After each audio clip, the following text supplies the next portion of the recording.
Yo me estoy viendo a un costado de la pantalla. Vuélvele a poner.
Buenas tardes.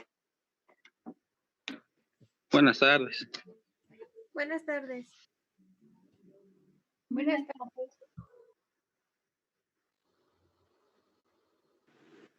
Buenas tardes a todos.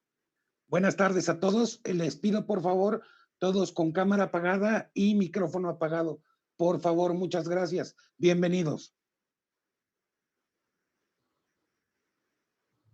Robert.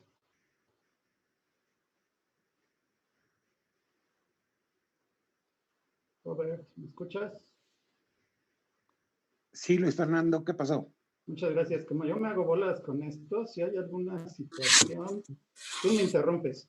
Sí, no te Y me preocupes. avisas porque no me hago bolas cuando quiero leer el chat. Me hago bolas. No te preocupes. No No lo te voy a ver. preocupes. Y ya te están escuchando todos. Perfecto, muchísimas gracias. Oye, Robert, perdón. Tú me dices a qué hora empezamos, ¿eh? Yo ya estoy listo. Les damos 5 minutos a la gente de YouTube. Ya la sala por Zoom está llena. Perfecto, muchas gracias, Robert. Gracias a ti.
Por favor, todos con micrófono apagado. Mil gracias.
Muy buenas tardes. La Facultad de Medicina Veterinaria y Zootecnia de la UNAM le da a todos ustedes la más cordial bienvenida a esta conferencia llamada Animales en la mitología griega, que va a ser impartida por el doctor Luis Fernando de Juan Guzmán. Él es académico y profesor de tiempo completo de la facultad. Tiene una trayectoria muy amplia en todo lo que es la zootecnia de perros y gatos, pero también tiene una trayectoria sumamente importante en toda esta serie de conferencias que son de gran relevancia y estoy segura que va a ser una conferencia de mucho interés para todos ustedes y les va a gustar muchísimo. Sin más preámbulo, voy a dejarlos con el doctor Luis Fernando de Juan Guzmán, que nos dará esta interesante conferencia y muchas gracias por su participación en esta conferencia. Gracias y continuamos. Muchas gracias. Buenas tardes a todos. Muchas gracias por la invitación. Esto no pretende ser algo exhaustivo, simplemente pasarnos un rato muy agradable viendo cosas hermosas y platicándoles de algunas cosas que me acuerdo sobre el tema que me gustan. Agradezco mucho, como les digo, la invitación, el que ustedes estén presentes, siguiendo la plática, y les prometí a mis compañeros de la Academia Veterinaria Mexicana que les iba a mandar un saludo. Lo hago con mucho gusto también. Siempre, desde hace muchos años, empiezo mis pláticas con estas imágenes que van a ver a continuación. Y en esta ocasión dije, no, ya mejor le cambio y pongo otras cosas, pero no, creo que es importante siempre mencionar al principio de cada plática de este tipo algunas cosas importantes. Y decidí volverlas a poner. Entonces, las primeras imágenes que siguen son las que por lo regular abren mis pláticas de este tipo todo el tiempo. Yo estoy seguro que desde que los seres humanos tuvieron la capacidad de reconocerse a sí mismos y de reconocer a otras especies animales y de apreciar las cualidades, aptitudes, los aspectos, las habilidades y por supuesto un largo etcétera de esas especies, de esos animales, su asombro fue inconmensurable, su admiración hacia estas criaturas fue desde entonces inmenso. El ser humano se ha maravillado con la belleza de algunas de estas bestias. A otras les ha de otros les ha llamado la atención la fortaleza, por supuesto la fiereza, la velocidad que pueden desplegar algunas de estas especies, el color de la piel, el color de las plumas, el color de las escamas, por supuesto, la forma de algunos organismos es verdaderamente fascinante, la capacidad de vuelo que el hombre siempre ha admirado tanto en las aves y que siempre fue su gran deseo, ¿no? Volar. Y hay muchísimos mitos que hablan sobre ese deseo de los hombres que tienen de volar como las aves hasta que lo lograron a fines del siglo XIX, principios del XX. La aptitud predatoria de otros animales, por supuesto, ha admirado al hombre desde siempre, la disposición para el canto, sobre todo de algunas aves, la letalidad de algunas especies animales, la agilidad de otras, la potencia sexual de otras especies, el comportamiento también ha llamado nuestra atención. Y desde ese mismo instante en que en nuestros ancestros apareció la capacidad de abstracción y el pensamiento simbólico, los animales, admirando todas estas cualidades, por supuesto que han formado parte de la cultura del ser humano en el más amplio aspecto de este concepto. Y por supuesto empezaron a formar parte de sus mitologías, de sus cosmogonías, de sus tradiciones, de sus religiones y por supuesto también del arte. Esas características morfológicas, esas aptitudes, el ambiente donde viven, el mismo comportamiento de todos esos animales ha hecho que los hombres los hayan introducido, los hayan pues inmiscuido en los mitos. Y en los mitos de todos los pueblos y de todos los tiempos. Están ahí presentes siempre, siempre los animales. Entrando ya un poco más en el tema, la península balcánica empezó a ser, ¿cómo se puede decir? Habitada por personas sedentarias que ya se dedicaban a la agricultura y la ganadería, más o menos en 3000 a 2000 antes de Cristo, pero fue muy especialmente alrededor del año 1900 antes de Cristo cuando empezaron a llegar tribus indoeuropeas a esta península balcánica, empezando a desarrollar pues una cultura muy propia y muy particular. Y al mismo tiempo, en ese mismo periodo, entre el 3000 y el 2000 antes de Cristo, la gente también empezó a llegar a la isla de Creta y a las islas de las Cícladas, que son más de 200 islas que se distribuyen ahí en el mar Egeo, entre Grecia, que tenemos a la izquierda, y la península de Anatolia, o bueno, la península balcánica a la izquierda y la península de Anatolia a la derecha. Más de 200 islas, aquí puse algunas de las más importantes, pero bueno, fue toda una pléyade de islas que empezaron a ser habitadas desde aquel entonces. Pero también a partir del 1900 antes de Cristo, en la isla de Creta, se empieza a desarrollar una cultura muy interesante, muy sofisticada, evidentemente muy rica por lo que hemos estudiado de ella hoy en día, y es la cultura minoica. Y esta, por supuesto, junto con lo que la gente ya traía de otros lugares y que llegaron a la península balcánica, que llegaron a las Cícladas y que llegaron a la misma Creta, empiezan a formar la mitología. Estos pueblos traían mitologías de otros lugares, de por allá del Medio Oriente, pero definitivamente esos mitos, estas tradiciones van a conformar la base de lo que después conoceríamos como, por supuesto, la mitología griega. Esas tribus indoeuropeas y esta cultura minoica fueron los ancestros de los griegos y de toda su cultura. Esta cultura minoica se ha comprobado que en 2 ocasiones sufrió catástrofes naturales terribilísimas, seguramente erupciones y tsunamis ocasionadas precisamente por esas erupciones volcánicas. Una de ellas fue en el año 1700 a.C. y definitivamente esta gente se recuperó de esta catástrofe y continuó con su vida y con su cultura. Pero volvió a suceder algo más o menos similar alrededor del año 1350 a.C. Y en ese momento esta cultura ya no se recuperó. Poquito tiempo después desaparecería definitivamente. Y parte de su desaparición fue porque, aprovechando esta situación, los micénicos que venían ya de la península balcánica, lo que es el Peloponeso, conquistaron Creta. Y entonces, de una u otra forma, borraron toda la antigua cultura minoica. Ellos ya habían empezado a desarrollarse desde el 1500 a.C., pero para esta fecha son muy fuertes. Tienen incluso, organizan ejércitos y son grandes comerciantes del Mediterráneo. Y como les digo, aprovechando esa catástrofe natural que puso por los suelos a la cultura minoica en el 1350 a.C., ellos lo aprovechan y conquistan la isla y desaparece pues esta fascinante cultura. Sin embargo, no tendrían mucho éxito los micénicos, sí como cultura, pero no en permanencia, porque muy poco tiempo después también desaparecieron de una forma muy misteriosa, más o menos por el 1200 a.C., unos 50 años después de lo que se supone fue la destrucción de Troya. Y todo esto, por supuesto, lo de Troya, después vamos a recordar un poquito de ello, se narra en la Ilíada de Homero, compuesta ya por el siglo IX a.C.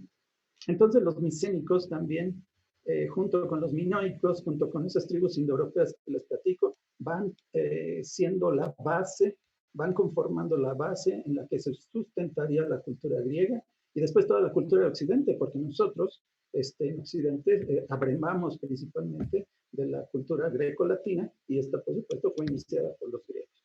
Después de este periodo, lo que ya conocemos como esa Grecia antigua, todas las islas del Egeo, Creta, la península balcánica, etcétera, entra en una edad oscura, que a pesar de su nombre, pues llevaron a cabo grandes logros estas personas.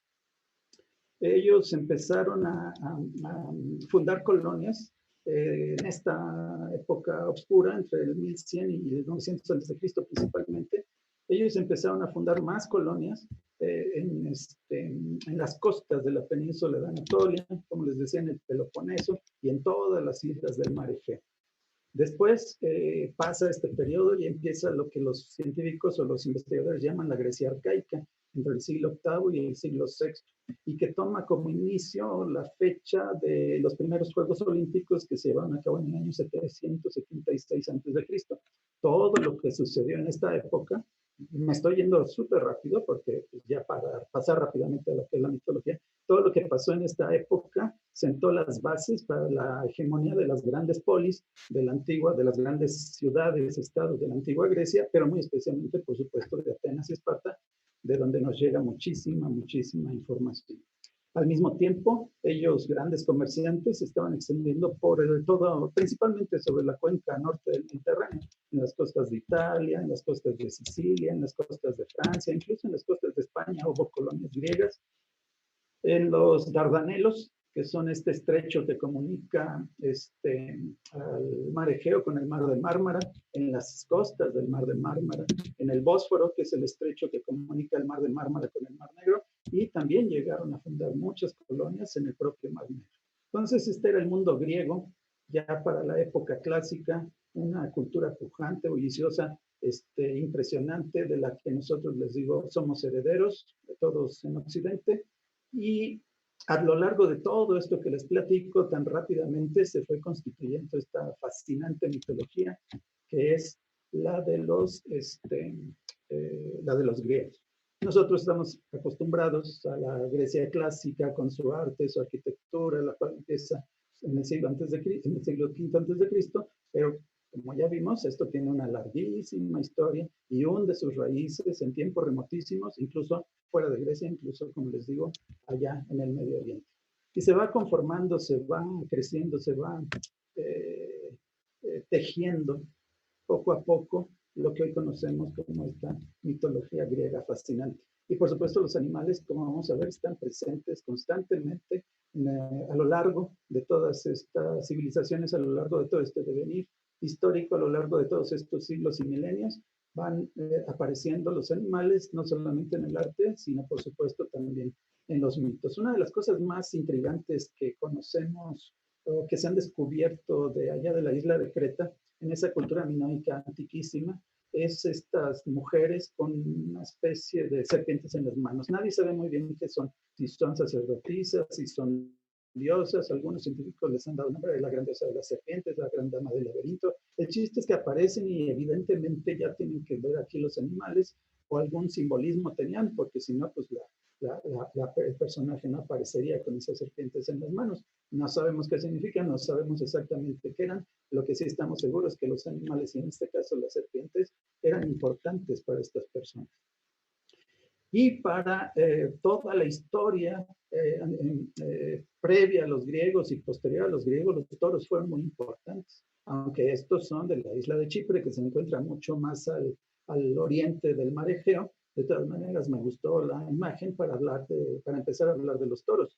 En muchas culturas, incluida por supuesto la cultura griega de todos los tiempos, la época arcaica, la oscura, la Grecia clásica, los toros han sido importantes. Y esto no se nos hace raro si nosotros pensamos que nuestros ancestros, recolectores, cazadores, nómadas, cazaban estos animales que se llamaban uros y que eran unos bóvidos de 2 metros de alzada, feroces como ellos solos, pero que nuestros ancestros cazaban para alimentarse de ellos, pero al mismo tiempo, igual que le admiraban otros animales, les admiraba no solamente el tamaño y la fiereza de estos animales, sino por supuesto su capacidad reproductiva, su reproducción, etcétera, etcétera.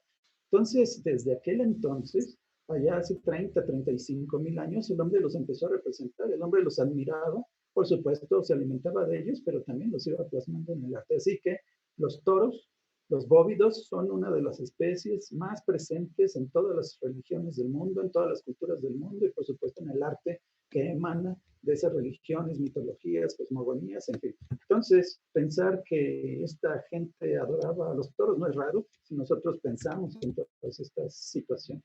Y si hubo una cultura que adoraba a los toros, era precisamente la cultura minoica, esa que les platico que se desarrolla ahí en la isla de Creta. Se han encontrado muchísimas representaciones artísticas de estos animales, algunas de ellas verdaderamente sublimes, como esta cabeza de toro que tenemos aquí. Se desconoce mucho de ellos y se han llegado a algunas conjeturas, pero gracias a los griegos que basaron mucha de su mitología en esto que les platico, podemos saber cosas como las que les voy a platicar a continuación. El rey mítico de esa isla de Creta y de esa cultura minoica, y por eso los científicos le pusieron cultura minoica, porque se supone que había un rey que se llamaba Minos, que era el rey de esa isla, un rey rico, poderoso. Les digo que esta cultura ha demostrado ser fascinante, sofisticada. Y ese rey Minos estaba casado con la diosa Pasífae. Dice la mitología, dice la leyenda, que el dios de los océanos, Poseidón, le pidió a Minos que le sacrificara su toro más hermoso. Pero Minos no quiso sacrificar al animal y no lo quiso matar, le ofreció cualquier otro a Poseidón, se lo sacrificó, pero cuando Poseidón se dio cuenta de que no le habían sacrificado el toro más hermoso, hizo que Pasífae, la esposa del rey Minos, se enamorara de ese mismo animal.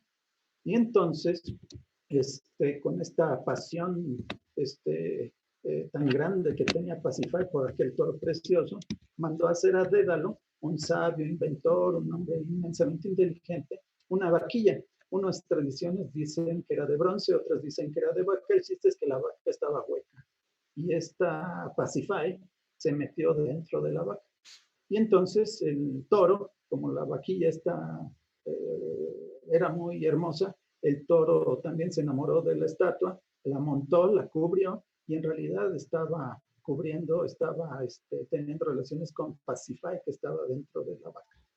De la unión entre esta reina de Creta y el toro aquel precioso que Minos no quiso sacrificarle a Poseidón, nace el Minotauro, un ser monstruoso, mitad hombre, mitad toro, increíblemente feroz, que se alimentaba de carne humana, y que el rey Minos pidió a Dédalo que hiciera un recinto del cual nunca pudiera escapar el Minotauro. Muy poca gente se acuerda de que el nombre propio del Minotauro era Asterión. Casi nadie se acuerda de su nombre, pero ese era su nombre. Así fue bautizado este ser monstruoso.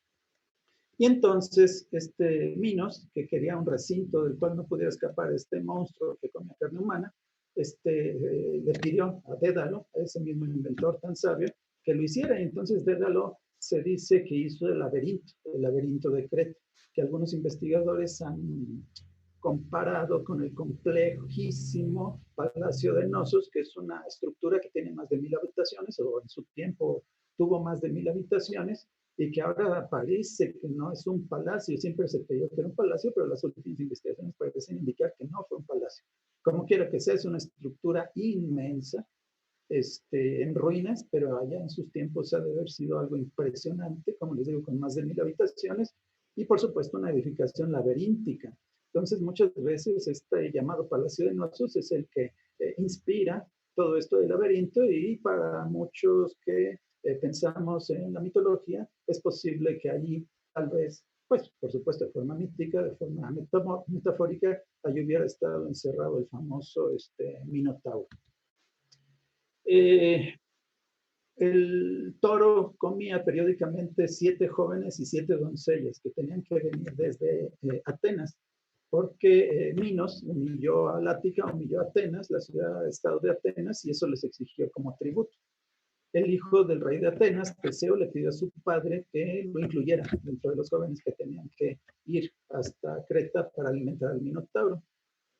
Y entonces, muy inteligentemente, Teseo tomó un cordel, lo amarró en la entrada del laberinto y se fue internando al laberinto del que nadie podía salir jamás, hasta encontrar al Minotauro, lo mató y gracias a que había amarrado uno de los cabos de la madeja de hilo, pudo regresar, pudo volver a salir de ese laberinto donde vivía el Minotauro. Entonces a Teseo se le conoce como el matador, el asesino del Minotauro, y por supuesto el laberinto se hizo famoso y de ahí se desprende en Occidente pues todas estas estructuras en jardines y en los mismos edificios y estas representaciones artísticas, y a veces entra uno a edificios antiguos, incluso a iglesias cristianas, y lo que primero se encuentra uno en el piso son mármoles que van formando un laberinto, en fin, y todo esto inicia en aquella Creta que también admiraron tanto los primeros pueblos griegos.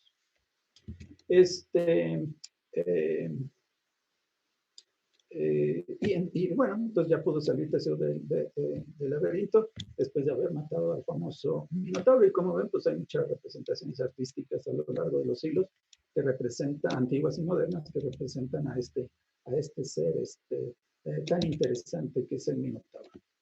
Dédalo, les digo que fue el que hizo a la vaquilla, aquella en la que se metió Pasífae para tener relaciones con el toro hermoso aquel, y el que hizo también, como les decía, el laberinto donde iba a estar encerrado el Minotauro.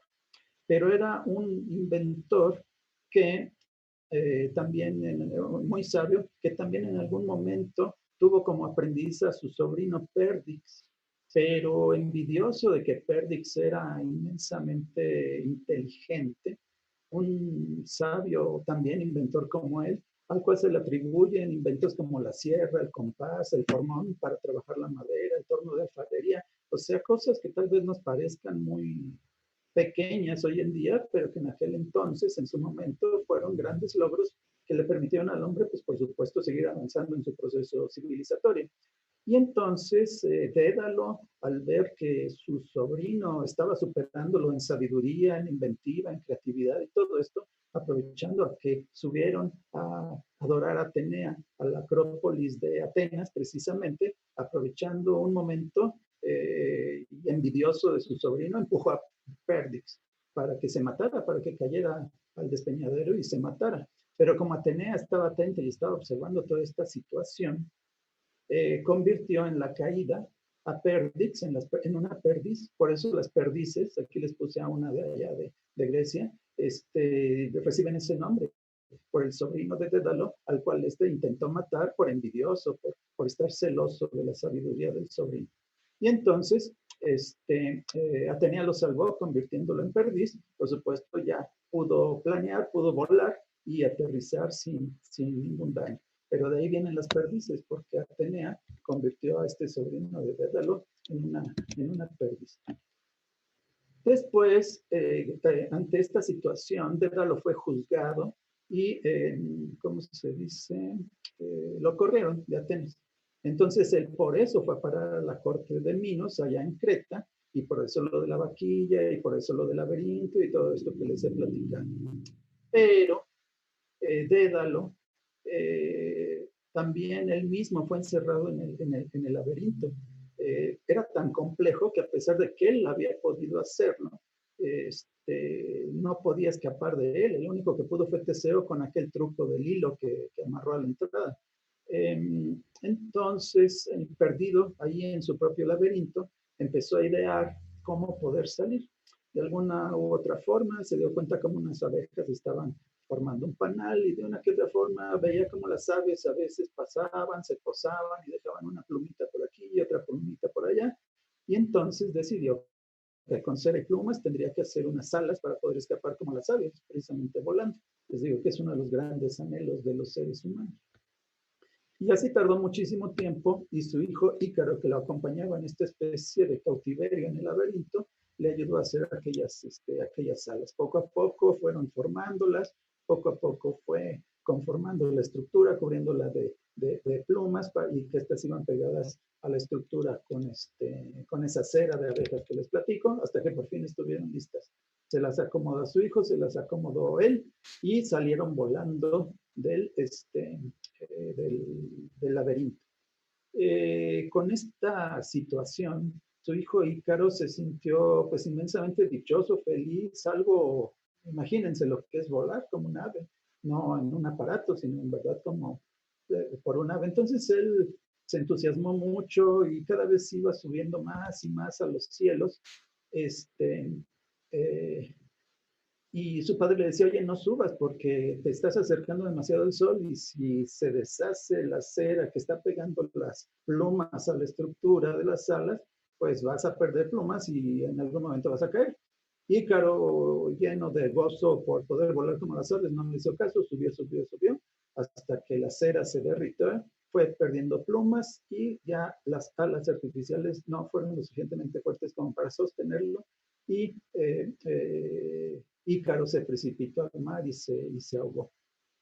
Su cuerpo fue a parar a una isla que desde entonces se llama Icaria, porque ahí fue donde su padre Ícaro lo llevó a enterrar, recuperando el cadáver del mar, ahí mismo lo enterró, y dicen que cuando estaba enterrando a su hijo Ícaro, cantó la perdiz, es decir, su sobrino, al que él había intentado matar allá en Atenas, celoso también de su talento, ¿no?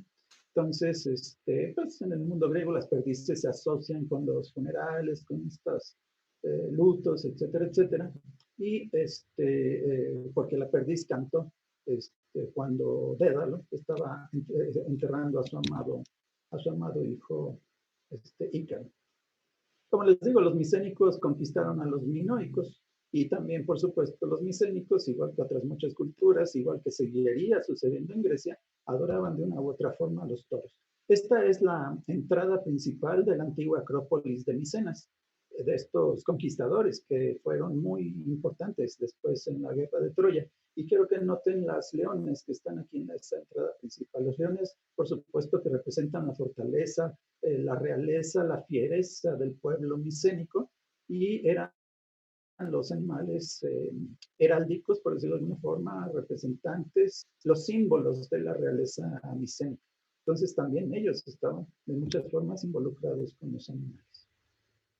Cronos y Rea eran unos dioses antiguos.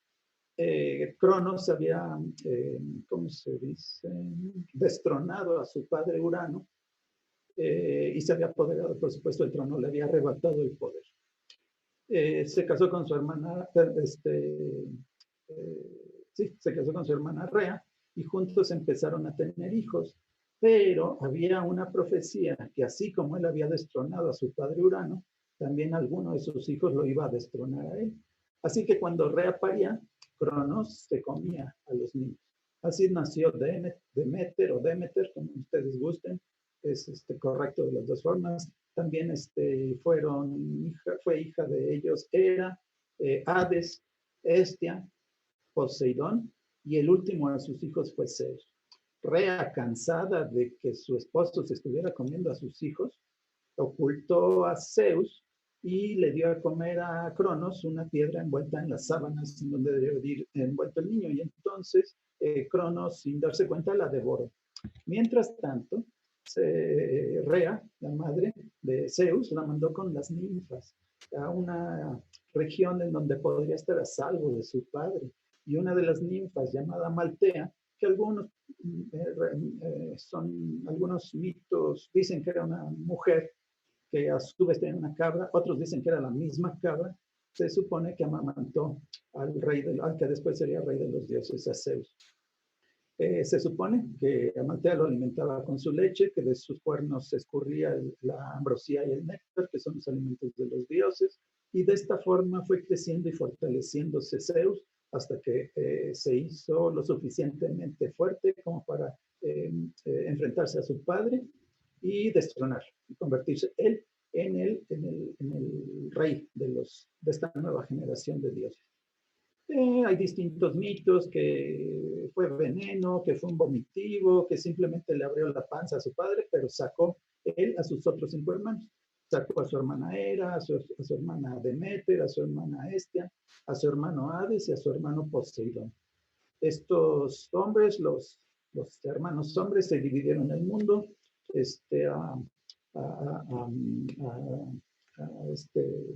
Zeus le tocó todo pues la superficie de la tierra y los cielos, a Poseidón el mar y a Hades el inframundo.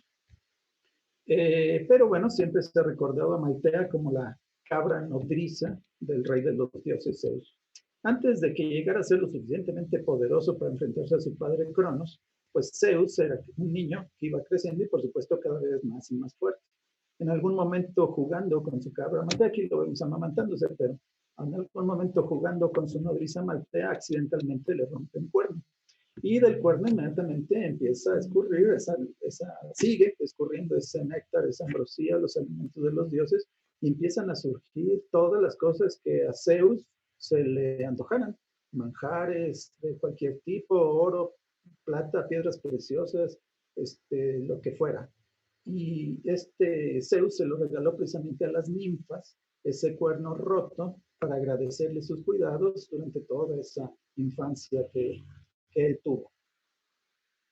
Ese cuerno de Amaltea es el cuerno de la abundancia. Y el cuerno de la abundancia, como ustedes saben, pues bueno, pues le pueden pedir cualquier cosa y cualquier cosa buena sale de esa riqueza, manjares, etcétera. O sea, bebidas exquisitas, de ahí sale del cuerno de Amaltea que accidentalmente le rompió a Zeus. El animal emblemático de Zeus, Júpiter para los latinos, es decir, para los romanos, es el águila. Vamos a verlo en muchas ocasiones, transformado precisamente el mismo en águila, es su animal emblemático.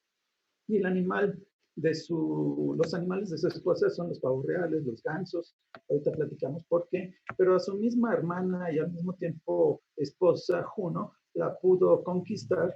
Zeus fue un gran conquistador, fue un gran enamorado, tuvo muchísimas amantes, pero conquistó a su esposa Juno, perdón, era convertida en un juco, que es esta avecita que estamos viendo. La Hera griega es la Juno de los romanos, la Juno de los latinos, es la misma diosa con distinto nombre. La cultura griega era la cultura latina Juno. La conquistó en forma de cuco y utilizaría la forma de muchos animales más para conquistar, como les digo, a muchas de sus amantes, algunas de sus muchas amantes que tuvo dios. Una de ellas fue Leda. A Leda la conquistó en la forma de un cisne. Leda era esposa del rey Tindareo, y se dice que el mismo día que Zeus la poseyó bajo la forma de un cisne, esa misma noche ella yació con su marido, ¿no? con el rey Tindareo. Poco tiempo después, Leda pondría 2 huevos. De uno de ellos nacería Helena, aquella Helena de Troya, la que se robaron de Esparta para llevársela a Troya, y su hermano Pólux, que es el luchador o el boxeador. Ambos eran inmortales. Del otro huevo nació Castor, el domador de caballos, era mortal, y su hermana Clitemnestra, que fue hija de Agamenón y madre de Ifigenia, y Agamenón sacrificó a Ifigenia para poder ir a la guerra de Troya, porque no había viento que llevara sus barcos a la guerra de Troya. Entonces le exigieron que sacrificara a su hija, él sacrificó a Ifigenia y se fue, y así es como pudo llegar a Troya para la guerra. Clitemnestra nunca lo perdonó, y cuando regresó a Agamenón de Troya lo mató. Pero Clitemnestra era hermana de Castor, de Pólux y de Helena. Sin embargo, Helena y Pólux eran inmortales, Clitemnestra y Castor eran mortales. Otra otro mito dicen que Helena no fue hija de Leda, que en realidad Helena nació de un huevo puesto por Némesis. Némesis es la diosa de la justicia, la diosa de la venganza, la diosa del equilibrio, la diosa de la verdad, la diosa que castigaba la infidelidad, el perjurio, una diosa muy, muy especial. Pues también de ella se enamoró Zeus y la anduvo persiguiendo por todas partes. Y para poder escapar de Zeus, Némesis se convirtió en distintos monstruos acuáticos y en distintos animales que tienen que ver con el agua. Se convirtió en pez, se convirtió en castor, se convirtió en un ganso y Zeus tomaba las mismas formas para seguirla fastidiando. Se convirtió en un cisne y de esta forma Zeus la alcanzó y también convertido en cisne la violó, literalmente la violó.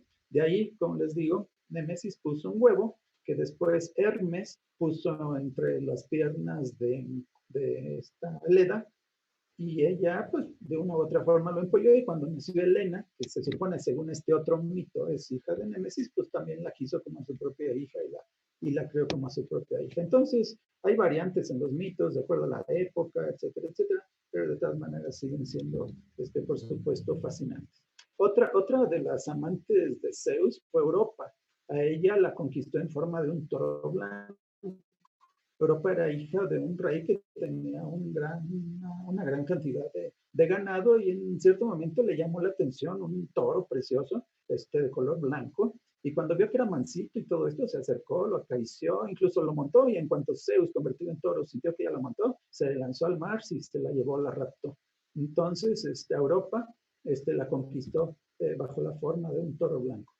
Se dice la leyenda que de la unión de Europa con Zeus, convertido en toro, nació el rey Minos. Ese rey Minos, esposo de Pasífae, que a su vez se enamoró del toro, que Minos no le quiso sacrificar a Poseidón, etcétera, etcétera. De ahí viene, se supone, la estirpe del rey Minos de Creta, de la unión de Europa con Zeus convertido en toro.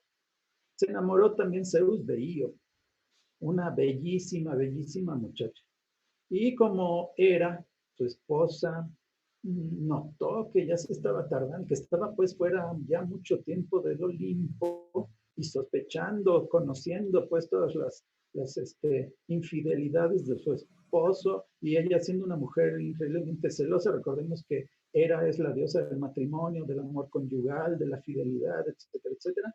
Empezó a buscarlo por todo el mundo, lo empezó a buscar por todas partes hasta que lo encontró. Y Zeus, presintiendo que ya venía Hera a encontrarlo y a reclamarle sus amores con Io, convirtió a su amante en una vaca, en una vaquilla preciosa. Y entonces en eso llega Hera y le dice: ¿qué haces? Dice: pues aquí admirando a esta vaca tan bonita. Dice: sí, está muy hermosa, regálamela. Y Zeus no tuvo más remedio que regalarle a Io, convertida en vaca, a su esposa Hera. De todas maneras, Hera pues sospechaba, y para estar fastidiando a la hermosa vaquilla, creó al tábano, que son estas moscas que pican a las vacas, que les chupan la sangre. Entonces, los tábanos desde entonces molestan a las vacas, porque Hera fue la creadora del tábano para que molestara al amante de su esposo, convertido en vaquilla. Pero bueno, como quiera que sea, ya era de ella la vaquilla. Zeus no se la pudo quitar. Y Hera le dio la vaquilla al gigante Argos para que la cuidara, para que la custodiara y la pastoreara. Argos era un gigante que unos mitos dicen que tenía 100 ojos y otros mitos dicen que tenía 1000 ojos. Así que no había forma de sorprenderlo en ningún momento, ni de día ni de noche. Mientras unos ojos estaban cerrados durmiendo, otros ojos estaban siempre vigilando aquella vaquilla preciosa. Y ya no hallaba a Zeus cómo volverla a transformar en una doncella.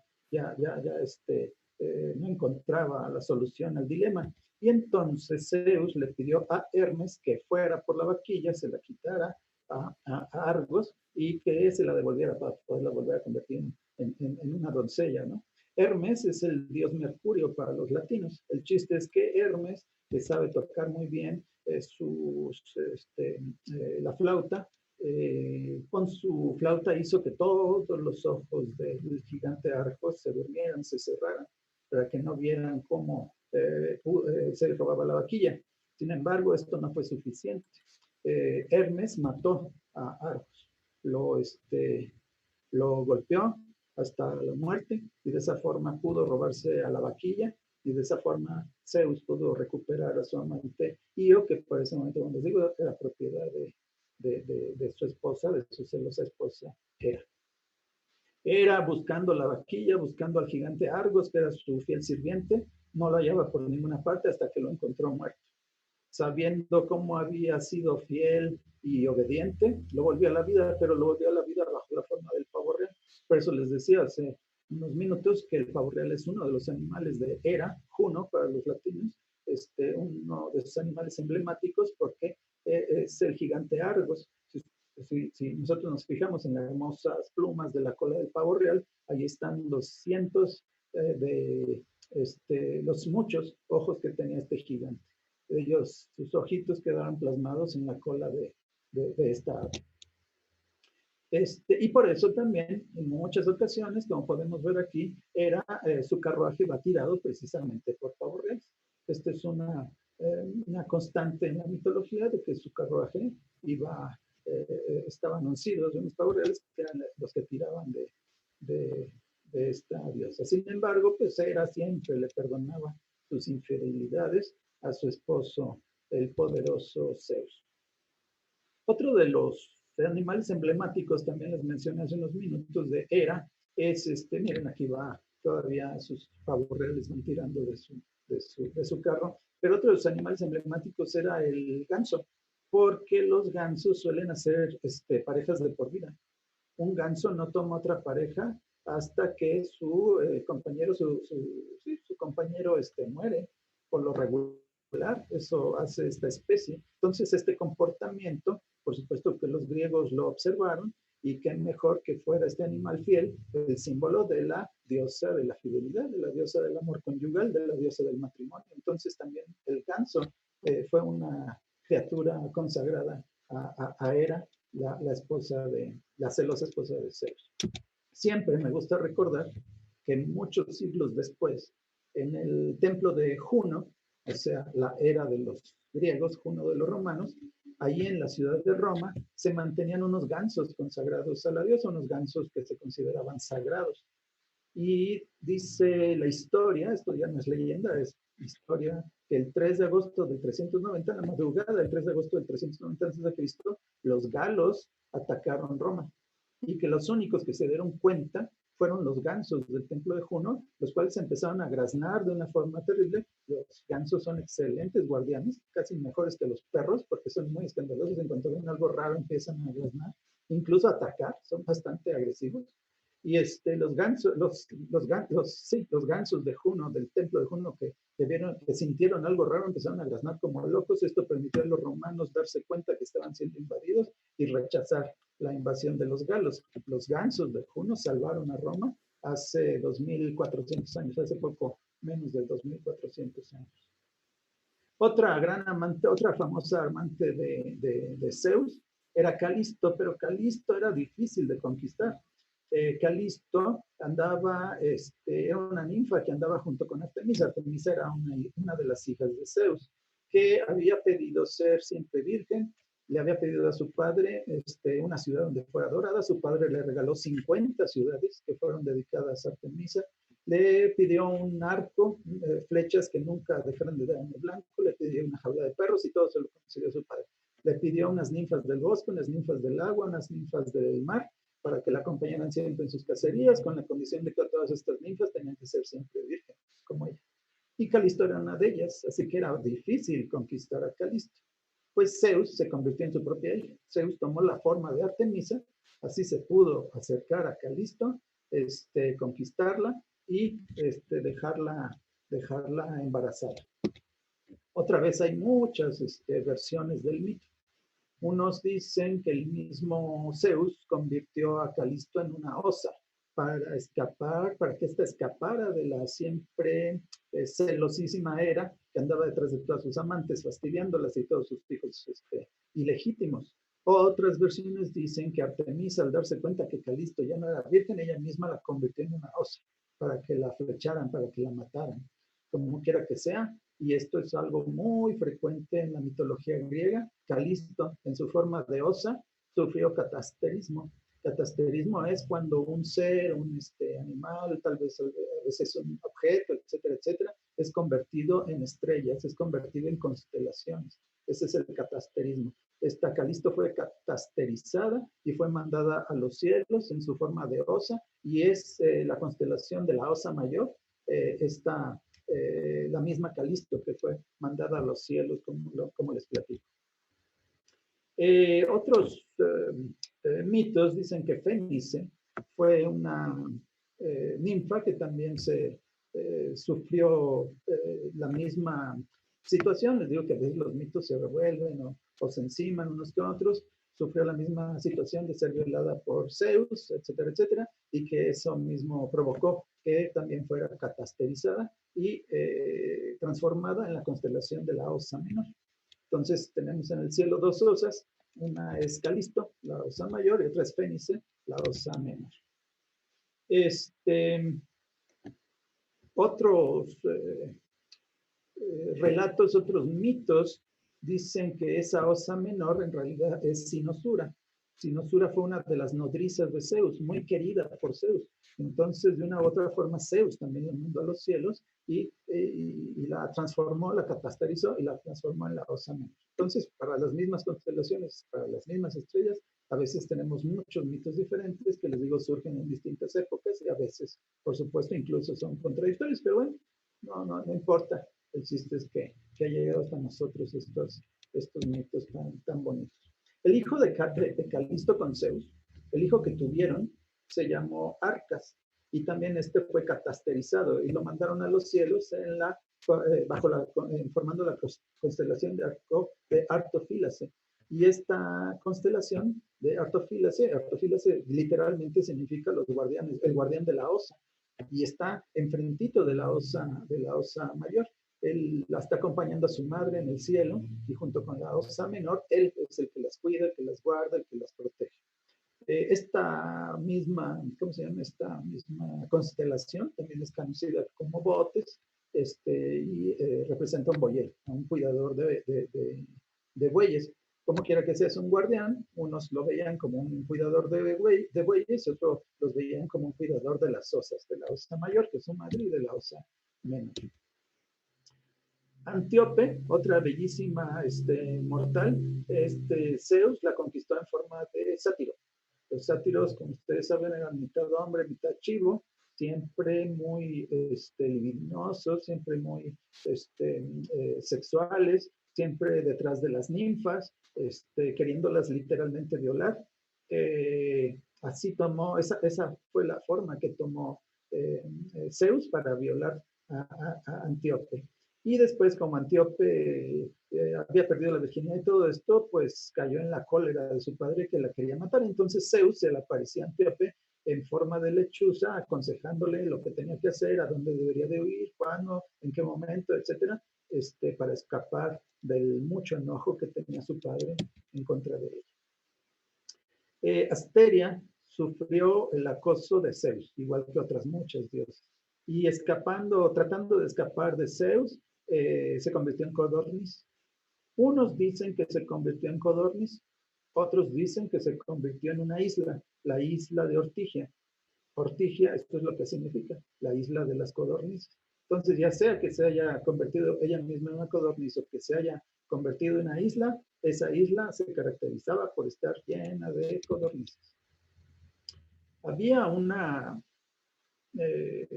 profecía que decía que si Zeus tenía un hijo con Metis, lo iba a destronar, tal como él había hecho con su padre Cronos y tal como había hecho Cronos con su abuelo Urano, es decir, el padre de Cronos.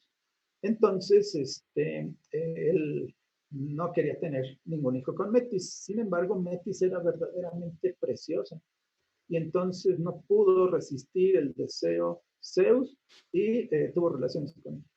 Y cuando se dio cuenta que estaba embarazada, por supuesto que entró en pánico porque ese hijo lo iba a destronar, y entonces convirtió a Metis en una mosca, y convertida en mosca se la tragó, y de esa forma evitó que naciera un hijo de Metis.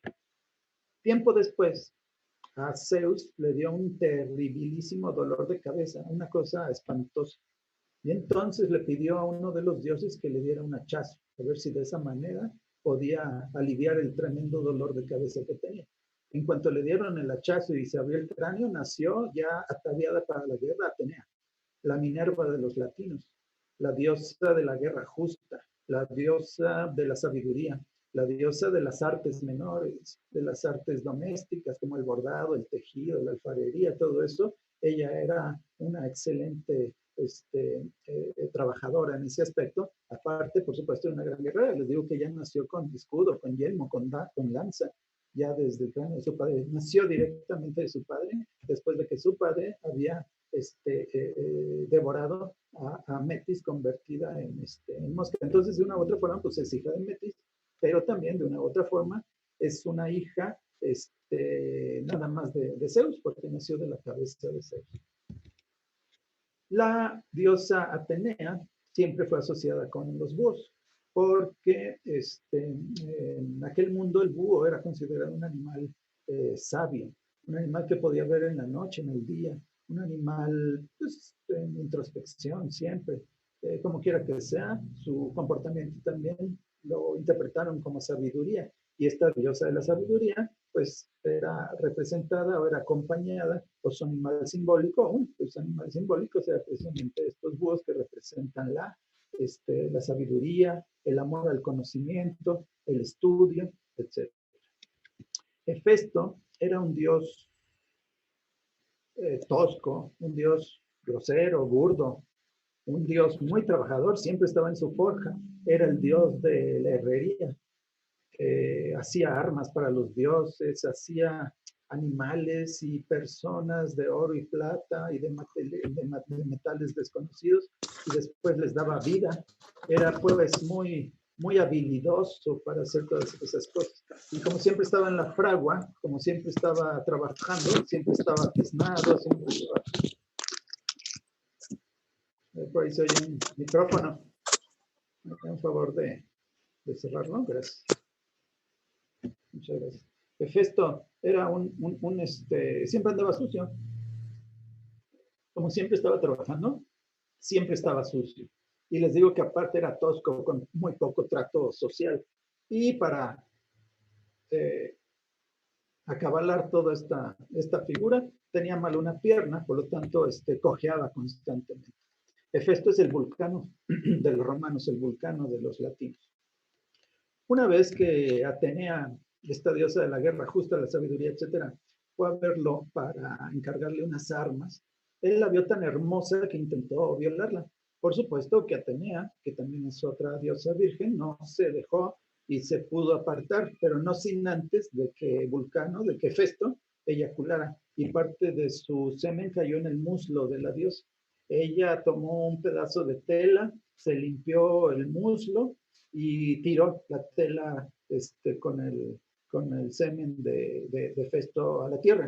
Y en ese momento Gea, que es la tierra, quedó encinta de lo que después se conocería como erictonio, que es la unión del eyaculado de Hefesto cuando fue arrojado a la tierra por Atenea. Atenea se compadeció del niño. Ahorita les voy a decir por qué se compadeció. Bueno, ya lo están viendo. Se compadeció del niño y resolvió ser su madre adoptiva. Pero le pidió a 3 hermanas, a Aglauro, Gerse y Pandroso, que se ocuparan de él, pero que nunca abrieran la canasta en la que se los estaba entregando. Aglauro y Gerse, increíblemente curiosas, no obedecieron a la diosa, abrieron la canasta y se dieron cuenta que era mitad serpiente y mitad niño. Se asustaron tanto que se volvieron locas y se lanzaron de la Acrópolis de Atenas y se mataron. La única que sobrevivió de las 3 hermanas fue Pandroso. Y Erictonio pues tenía esa característica. Se supone que de la cintura hacia atrás era una serpiente. Y por eso, por ser un ser monstruoso, Hera lo adoptó como si fuera su hijo, y en muchas ocasiones a Hera la vemos con escudo, y a veces en el escudo aparece la Medusa, de la que vamos a hablar más adelante, pero también a veces aparece Erictonio, su hijo adoptivo, por toda esta situación que les platico. Alguna vez dice la leyenda esto lo decía la misma Olimpia, se enamoró, por supuesto, de muchas mortales.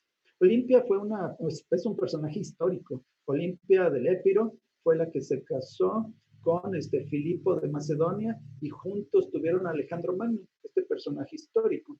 Olimpia decía que su hijo Alejandro en realidad no era hijo de Filipo, sino que era hijo de Zeus, el cual la había poseído en forma de serpiente.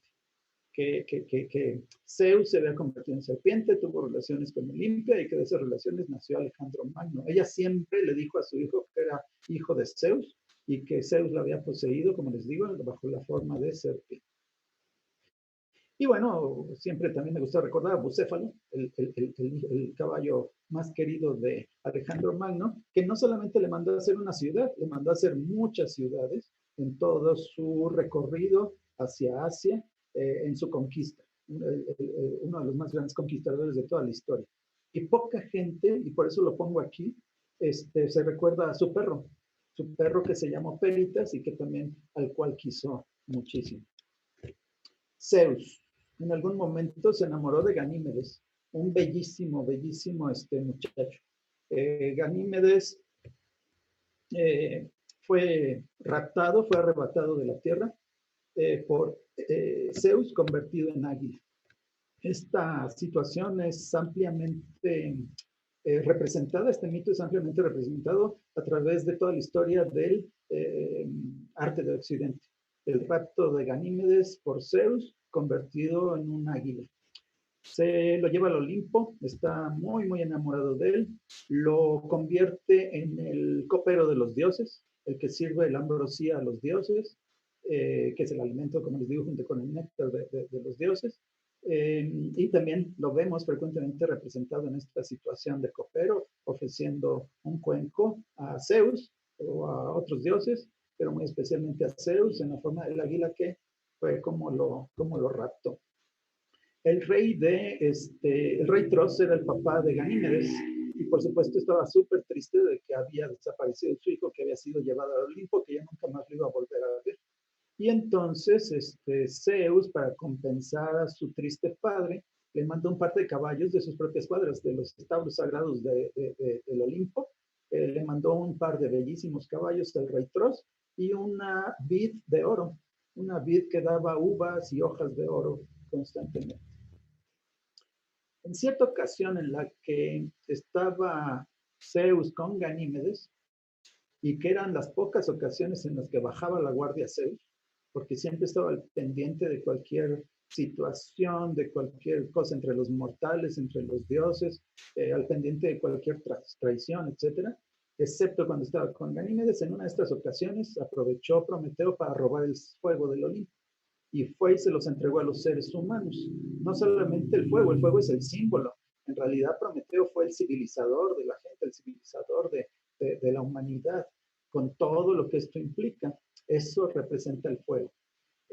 Y por supuesto, cuando se dio cuenta Zeus de que Prometeo había robado esta situación para los seres humanos, porque él no creía que ellos deberían de ser civilizados, de tener cultura, de tener pues la luz de la sabiduría encarnada en el fuego, se enfureció tanto que capturó a Prometeo, lo encadenó en las montañas del Cáucaso y una águila llamada Eton o Etón, como ustedes quieran, todos los días venía y le devoraba el hígado. Y entonces todas las noches a Prometeo le volvía a crecer el hígado para que al día siguiente el águila se lo destrozara horriblemente bajo terribles dolores, por supuesto. Y también mito ha sido muy representado a lo largo de la historia del arte de Occidente.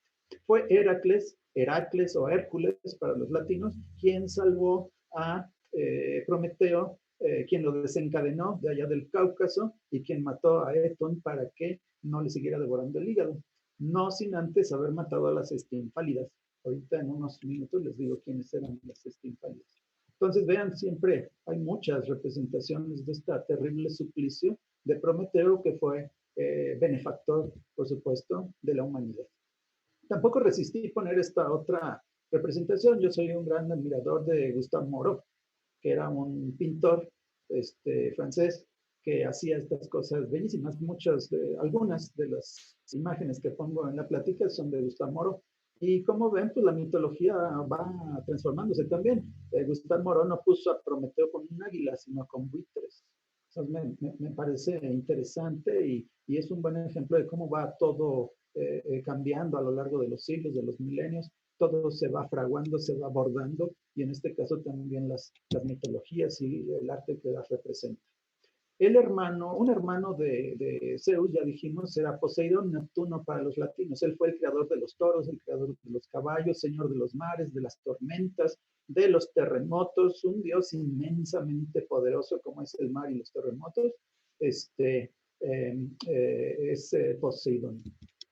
Igual que su hermano, también tuvo muchas amantes, y algunas de ellas las convirtió o las poseyó en forma de animal. A su propia esposa, su pareja principal, su pareja oficial, Anfritite, la mandó raptar con un delfín. Así fue como pudo él apoderarse de esta bellísima diosa y empezar a concebir con ella, casarse con ella, empezar a concebir con ella. Y de momento se enamoró de su propia hermana, Demeter o Demeter, como ustedes gusten.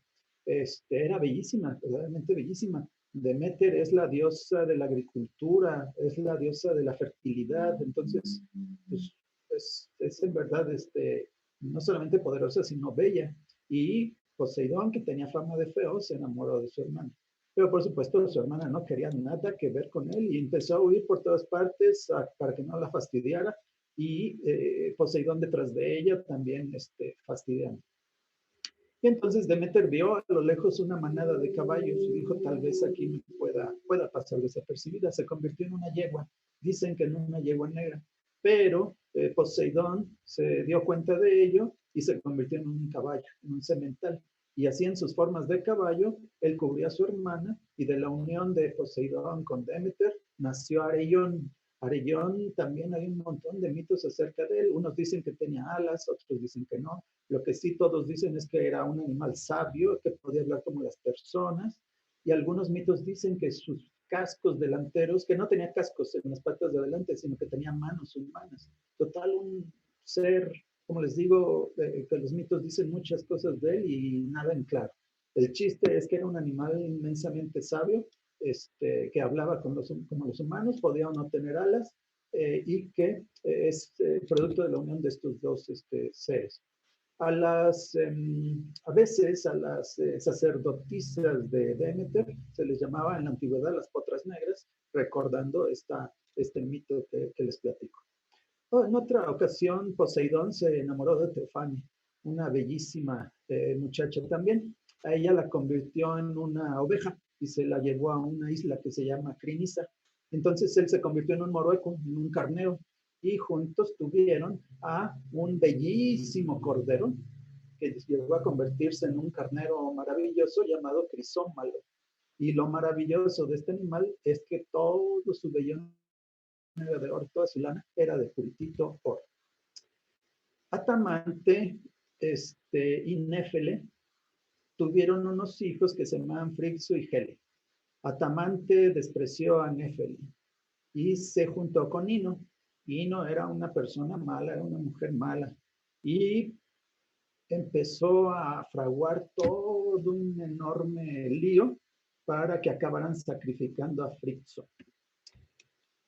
Antes de que esto sucediera y ante las rogativas de Néfele para salvar a su hijo, Hermes, Mercurio, que ya habíamos hablado de él hace un ratito, llevó a Crisómalo junto con Frixo y su hermana Helle y les aconsejó que se fueran de ahí, que se fueran a la Cólquida, una región donde iban a ser bien recibidos.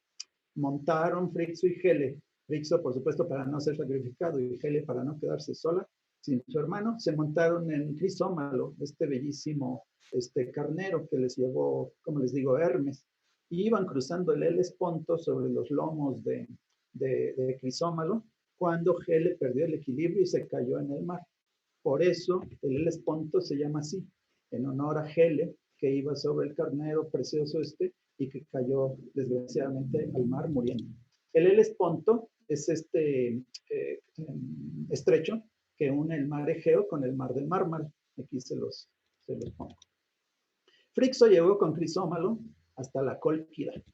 Y allí el rey Eetes sacrificó al hermoso animal y al vellocino, es decir, a su piel de oro, la colgó en un árbol sagrado y ahí pusieron un dragón para que lo cuidara por siempre. Tiempo después, Jasón iría por ese, ¿cómo se llama? Vellocino, por esa piel preciosa de Crisómalo, y todo esto se narra en ese maravilloso mito que es Jasón y los Argonautas, un largo viaje donde se enfrentan a muchas cosas y donde el objetivo principal es apoderarse del vellocino para que Jasón pudiera recuperar el trono que le pertenecía y que había sido ocupado, que estaba siendo ocupado por su tío. Entonces, todo eso muy bonito, la historia de Jasón y los Argonautas, pero esa es la historia de este hermoso vellocino, y su origen fueron Poseidón y Teófano. Aracne era una muchacha de Lidia. Lidia era una polis, una ciudad-estado de lo que actualmente es Turquía, de la península de Anatolia. Y Aracne era maravillosa tejedora, al grado de que dijo, yo puedo ser mejor tejedora que la propia Atenea. Atenea era la diosa de eso, era la diosa de las artes menores, no podía nadie superar a Atenea. Entonces baja Atenea de los cielos, del Olimpo, y se convierte en una anciana, y le dice a Aracne, oye, deberías de ser más respetuosa, no puedes compararte con una diosa. Y Aracne contestó, sí puedo porque soy experta en el tejido más que la propia Atenea. Entonces Atenea tomó su forma gloriosa, se enfureció y la retó a un reto terrible. ¿Cuál de las dos iba a ser el mejor tapiz? Y entonces se pusieron a trabajar. Aracne aceptó el reto, se pusieron a trabajar. Las dos trabajaban sus tapices. ¿Cómo se llama? Atenea escogió como tema la gloria de los dioses. Aracne escogió como tema las infidelidades de los dioses, lo cual súper enojó a Atenea porque, como les digo, era una diosa virgen, y las dos iban trabajando ahí de manera rápida y maravillosa. Para no hacerles el cuento largo, al final los dioses tuvieron que ser jueces, cuál de los dos tapices era más bello, y aunque el de Atenea era impresionante, el de Aracne era mucho más bonito. Como le dieron el triunfo a Aracne, Atenea enfureció, hizo pedazos, desgarró el tapiz de Aracne y la convirtió en una araña, condenándola por siempre a tejer. La más perfecta tejedora del mundo, las arañas, nadie puede tejer como ellas, y lo que ellas tejen, ellas son Aracne convertida y condenada a tejer por siempre. De ahí viene la palabra arácnidos, que es como se define o se engloba a toda esta serie de animalitos, ¿no? Las arañas. Bueno, hay otros animalitos, pero bueno, principalmente las arañas se les conoce como arácnidos por la Aracne, que se atrevió a ser mejor tejedora que la propia Atenea. Otro dios, Ares, Marte, para los latinos, el dios de la guerra injusta, el dios de las matanzas, el dios de las conquistas. Este siempre estaba relacionado con estos animales, con su belicosísimo carnero, que era el jefe de su rebaño, con los cuervos, los lobos y los buitres, que son animales carroñeros. Estos animales iban detrás de los ejércitos a través de todos los siglos, y aprovechaban los cadáveres que quedaban después de una batalla para alimentarse. Entonces, detrás de los ejércitos griegos, detrás de los ejércitos romanos, siempre iban parvadas de cuervos, buitres, lobos, y todos estos animales carroñeros están asociados a Ares, el dios de la guerra injusta. Como les digo, su carnero pues, es también muy belicoso, muy enojón, igual que él. Su principal amante es siempre Afrodita. Dicen algunos mitos que su carruaje iba tirado por cisnes, aunque también Afrodita, la Venus latina, la asocian siempre con las palomas y más especialmente con las palomas blancas.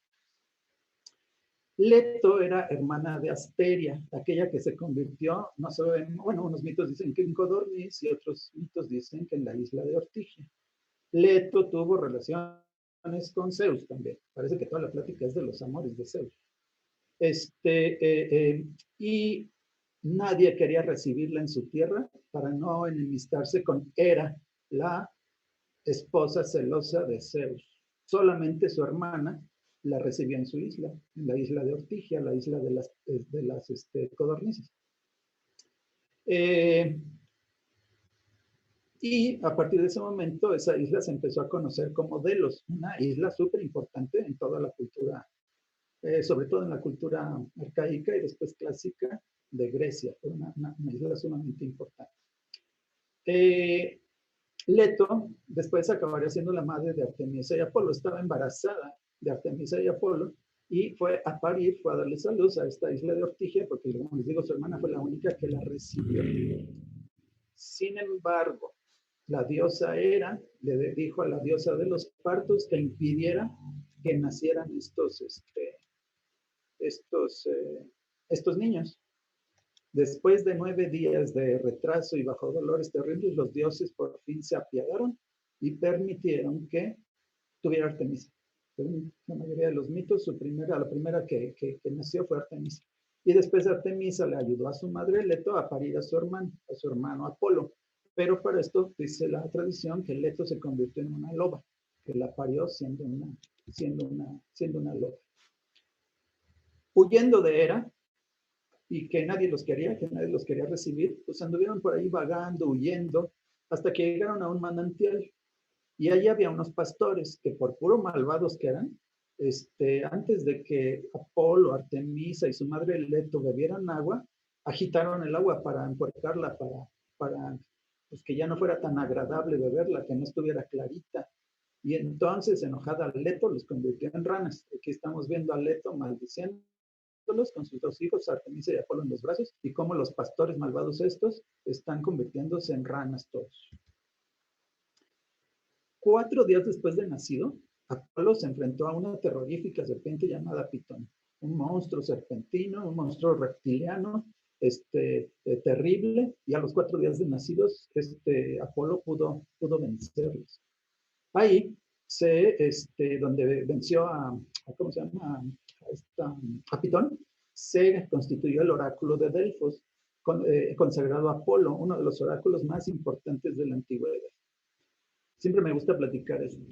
Creso, rey de Lidia, quería saber cuál de los muchos oráculos de Grecia era el mejor. Y entonces mandó a sus, ¿cómo se dice? A distintos servidores a cada uno de estos templos que eran los más importantes. Al de Dodona, ahí estaba en el Épiro, estaba dedicado a Zeus, al de Olimpia, Pafos, Epidauro, Atenas, Tebas, Oropos, Delfos y Levadea. Los 9 más importantes oráculos del mundo griego, dedicados, como ustedes ven, a distintos dioses y ubicados en distintas provincias, en distintas regiones de la Grecia antigua. Y el mismo día, a la misma hora, cada uno de sus enviados le preguntó a cada uno de estos, oráculos qué estaba haciendo en ese momento Creso, qué estaba haciendo en ese preciso momento el rey de Lidia. Y entonces el único que contestó bien fue el oráculo de Delfos, el dedicado a Apolo, que les platico, donde venció a Pitón. La pitonisa, porque así se llamaban, por el monstruo que les digo, Pitón, la pitonisa contestó: yo conozco el número de granos de la arena de la tierra y la medida del agua del mar. Al sordomudo comprendo y escucho la voz del que calla. Se hace presente en mi pensamiento el olor de una corazada tortuga que con carnes de carnero se cuece en un mar de bronce. Bronce tiene por debajo y toda la cubre bronce. Fue el único que contestó acertadamente. En ese mismo momento, Creso, en Lidia, estaba hirviendo en un gran caldero de bronce con tapa a una tortuga y un carnero al mismo tiempo. Por supuesto que Creso se hizo súper creyente, se hizo súper devoto del oráculo de Delfos. Y en algún momento, ¿podrían cerrar ese micrófono? Gracias. En algún momento Creso quiso atacar a los persas, que en aquel entonces estaban bajo el mando del primer rey aqueménida, que era Ciro II. Y le contestó: debo atacar a los persas. Y el oráculo de Delfos le contestó: si llevas a tu ejército al oriente, más allá del río Jalis, destruirás un gran imperio. Y entonces él fue a la guerra creyendo que iba a conquistar a los persas, y los persas conquistaron el imperio. Los persas se apoderaron de su reino. El reino que se perdió, que se destruyó, fue el de Creso, no fue el de Ciro el Grande. Apolo también está muy relacionado siempre con los cisnes. En muchas ocasiones lo vemos acompañado de cisnes. Artemisa, su hermana, siempre va acompañada de perros, porque como les platicaba, es diosa de la cacería, la Diana para los latinos. Siempre va acompañada de perros, tiene influencia sobre la luna, las mareas, etc. el dios Pan, que es un sátiro, un ser mitad, o fauno, como le llamaban los romanos, un ser mitad chivo, mitad hombre, le regaló 3 mastines, 2 perros de bicolores, un perro con muchas manchas de varios colores, 7 rastreadores. Fue el regalo especial que Pan le hizo a esta diosa de la cacería. Uno de los oráculos que mencioné hace un momento fue Dodona, que era muy importante en la antigüedad, estaba dedicado a Zeus. Dicen que en el principio de los tiempos Zeus soltó 2 palomas. Una voló hasta Dodona en Grecia y otra voló hasta Siba en Libia. El antiguo, bueno, Libia, esa parte de Libia antes pertenecía al antiguo Egipto. Y fueron los 2, ¿cómo se dice? Oráculos dedicados a este dios más importantes de la antigüedad y también muy, muy famosos. En Dodona, los sacerdotes interpretaban el movimiento de las hojas cuando eran agitadas por el viento. En Siba, el dios hablaba directamente. Es uno de los pocos oráculos de la antigüedad en los que los dioses daban respuestas claras, no como las del oráculo de Delfos, a los que le preguntaban. Muy, muy famoso todavía en tiempos de Alejandro Magno, que hizo una expedición en la que perdió muchísimos hombres en el desierto con tal de visitar el oráculo de Siba, que lo nombró hijo de Amón. Por eso Alejandro Magno se convirtió en faraón de Egipto, porque el oráculo de Siba dijo que él era hijo de los dioses, que él era hijo de Amón y que debería de ser reconocido como el amo de Egipto, como el faraón de Egipto. Artemisa, la diana de los latinos, junto con otra diosa misteriosa que se llama Hécate, tienen su origen muy remoto en aquella cultura cretense, en aquella cultura minoica que les platico. En aquella cultura tan antigua, adoraban a una diosa Dictina, se llamaba Dictina. No está muy clara su función, parece que también estaba relacionada con la cacería y con algunas de estas cosas. Algunos la relacionan con esta mujer de las serpientes que vimos al principio. El chiste es que esto va evolucionando, va transformándose y esta antigua diosa da origen a Hécate y Artemisa. Después, con los romanos, pues Artemisa se convertiría en Diana. Hécate era una diosa oscura, era una diosa misteriosa, diosa de la hechicería, de la magia, a la que se encomendaban los ladrones, los asesinos. Se le adoraba en los cruces de camino y solía presentarse como una mujer con 3 cabezas, o a veces como una mujer con 3 cabezas, pero de 3 distintos animales. A veces como una loba, como una perra, como una yegua negra. Muy extraños sus ritos y se han perdido. No se conoce mucho de esta antigua y inquietante diosa, pero hasta tiempos de los romanos fue considerada Hécate. Y otros seres también un poco inquietantes, un poco misteriosos, casi siempre muy toscos, feroces, bestiales, eran los famosos centauros de la Tesalia. Todos los centauros nacieron en la región de Tesalia. Y hubo uno en especial que fue un poco muy diferente a sus hermanos. Era hijo de Cronos y de Filira. Era el centauro Quirón, un centauro sabio. Quirón educó a Aquiles, el conquistador de Troya. También fue quien crió y enseñó toda su sabiduría con respecto a la medicina a Asclepios, el Esculapio de los romanos, que es el dios de la medicina y que siempre tiene una vara, un bastón, en donde se enreda una serpiente. Es el símbolo precisamente de la vida, de la muerte, de la revivificación, de la transición, de la curación. Tiene muchísimos significados la vara Esculapio, que es, por supuesto, el símbolo de los médicos cirujanos y de los médicos veterinarios que están inscritos en la curación de personas y de animales, cada uno en su área, que no hay que confundir con el caduceo. La vara de Esculapio la trae, o de Asclepios, la trae este dios de la medicina, criado y enseñado por Quirón, que incluso le enseñó a revivir a los muertos. Por eso Zeus mandó un rayo y mató a Asclepios para que no anduviera reviviendo muertos, de tan sabio que era. Y otro es el caduceo que porta Hermes, el mercurio de los latinos, que es un bastón con unas pequeñas alas típicas de Hermes. Ya saben que él tenía unas sandalias y un casco con alas, entonces las alas siempre aparecen en todo lo suyo, y 2 serpientes, dos serpientes que representan a Zeus y a Hera, los dioses máximos del Olimpo. Entonces son diferentes la vara de Esculapio y el caduceo. La primera con una serpiente, el caduceo con 2 serpientes. Y la hija de Esculapio era Higia, que también se le representa siempre con un cáliz y una serpiente. Higia es la diosa de la higiene. De ahí viene la palabra higiene, porque ella ayudaba también a la recuperación de los enfermos con su sabiduría y también era siempre acompañada de una serpiente. El hermano de Esculapio era Aristeo, que era el dios de los pastores, el dios de la ganadería y todas estas cosas, era precisamente un hermano de Esculapio. Dioniso, otro de los hijos de Zeus. Baco para los romanos, dios de la vid, de la embriaguez, de la alegría que da el beber vino. Siempre montaba a veces un macho cabrío, a veces su carruaje iba tirado por machos cabríos o por felinos como tigres, chitas, leopardos. A veces él mismo montaba en uno de estos felinos, entonces los suele representar maravillosamente así a lo largo del tiempo, montando a sus vehículos. Cuando él era joven, encontró en el campo una hierbita muy debilucha, entonces para ayudarla a que creciera bien la codo, es decir, le ayudó poniéndole una cosita sobre la cual pudiera sostenerse esa plantita. Y la codo le ayudó con un huesito de pájaro, pero la plantita creció y creció, y entonces Apolo utilizó el hueso de un león para que ésta pudiera sostenerse y seguir creciendo. Creció mucho más, y entonces tomó el fémur de un burro, y con eso acodó la plantita, y con eso la ayudó a llegar a su plenitud. Después de esto, la plantita empezó a dar estas frutas, y Dioniso pudo con ellas hacer el vino y todas estas cosas. Esa plantita era la vid, que da, por supuesto, las uvas con las que se hace el vino.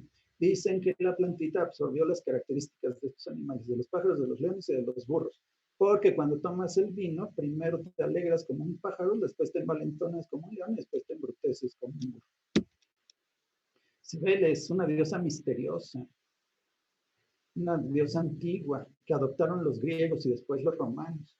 Su carruaje va tirado por leones y siempre está relacionada con las abejas, la fertilidad de los campos, una diosa poderosa, antigua, misteriosa, y siempre maravillosamente representada, acompañada de sus leones. Zeus se enamora de Alcmena. Alcmena va a quedar embarazada de Heracles, pero es otra amante de Zeus, y Hera, inmensamente celosa, manda a su hija Ilitia, la diosa de los partos, que impida acomodarle lugar el parto de Alcmena.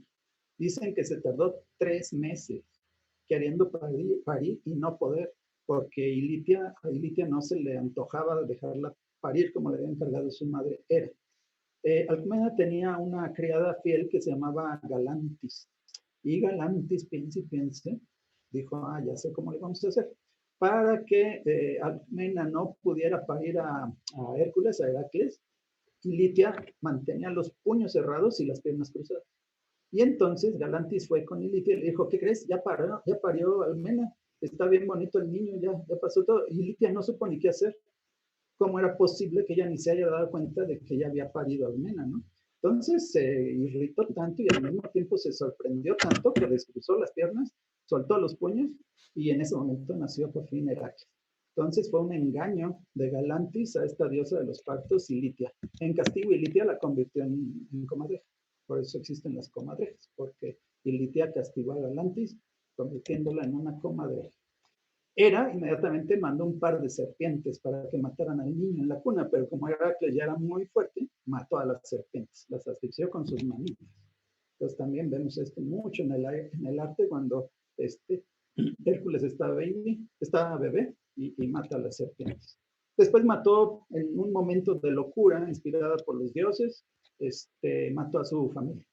Lo castigaron con 12 trabajos. Algunos de ellos tienen que ver con animales. Mató al león de Nemea, cuya piel era impenetrable. Una vez que lo asfixió, porque fue la única manera en que lo mató, con una de sus garras, lo desolló, se quedó con su piel, y desde entonces Hércules utilizaba la piel del león, que era de Nemea, que era impenetrable, como coraza, como protección, como armadura. Mató a la hidra de Lerna, que asolaba aquella región pantanosa.